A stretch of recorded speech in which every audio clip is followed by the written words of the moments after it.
নমস্কাৰ মোৰ শ্ৰদ্ধাৰ আৰু মৰমৰ মহিলাসকল মই ডক্টৰ কংকনা ভট্টাচাৰ্য আপোনালোকক আগৰ ভিডিঅ'ত কৈছিল নহয় যে জৰায়ুৰ পৰা হোৱা অস্বাভাৱিক ৰক্তক্ষৰণৰ প্ৰত্যেকটো দিশৰ বিষয়ে আমি বেলেগকৈ কথা পাতিম তো আজি আপোনালোকৰ মাজলৈ লৈ আহিছো অন্য এটি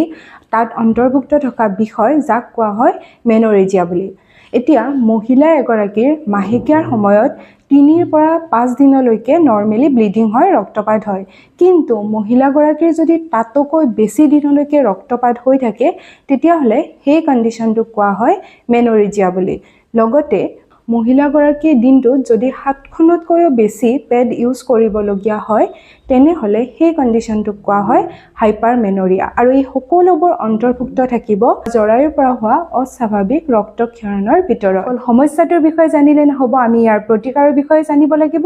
আহক আমি মেনৰেজিয়াৰ কিছু ঘৰুৱা আৰু আমি নিজে কৰিব পৰা প্ৰতিকাৰৰ বিষয়ে জানো প্ৰথমতে যেহেতু মেনৰেজিয়া যাক সাধাৰণ ভাষাত হেভি মেনষ্ট্ৰুৱেল ব্লিডিং বুলি ক'ব পাৰি এইটো এটা হৰমনৰ খেলিমেলিৰ ফলত হোৱা সমস্যা গতিকে আমি পোনপ্ৰথমে চেষ্টা কৰিব লাগিব হৰমনৰ ভাৰসাম্যতা নিয়ন্ত্ৰণ কৰাৰ আৰু এই হৰমনৰ ভাৰসাম্যতা নিয়ন্ত্ৰণ কৰাৰ বাবে আমি যি কৰিম হেয়া অকল মেনেজমেন্ট নহয় হেয়া আমাৰ এটি অংশ হৈ পৰিব মেনৰেজিয়াৰ প্ৰতিকাৰৰ তাৰ কাৰণে আমি পোনপ্ৰথমে লাইফষ্টাইল চেঞ্জেছ আনিব লাগিব সদায় কোৱাৰ দৰে আমি যোগা কৰিব লাগিব এক্সাৰসাইজ কৰিব লাগিব যাৰ জৰিয়তে আমাৰ ষ্ট্ৰেছ মেইনটেইন হ'ব আৰু হৰমনেল লেভেলটো বেলেন্স হোৱাত যথেষ্টখিনি সহায় হ'ব তাৰ উপৰিও যেহেতু হেভি মেনষ্ট্ৰুৱেল ব্লিডিং গতিকে আমি আইৰণ কন্টেন্ট বঢ়াব লাগিব আইৰণ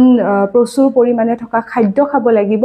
লগতে তাৰ লগত এড কৰিব লাগিব আমি ভিটামিন সি যুক্ত খাদ্য লগতে আমি আমাৰ ওৱাটাৰ ইনটেকটো যথেষ্ট বঢ়াব লাগিব কাৰণ ই ব্লাড ভলিউম মেইনটেইন কৰাত সহায় কৰে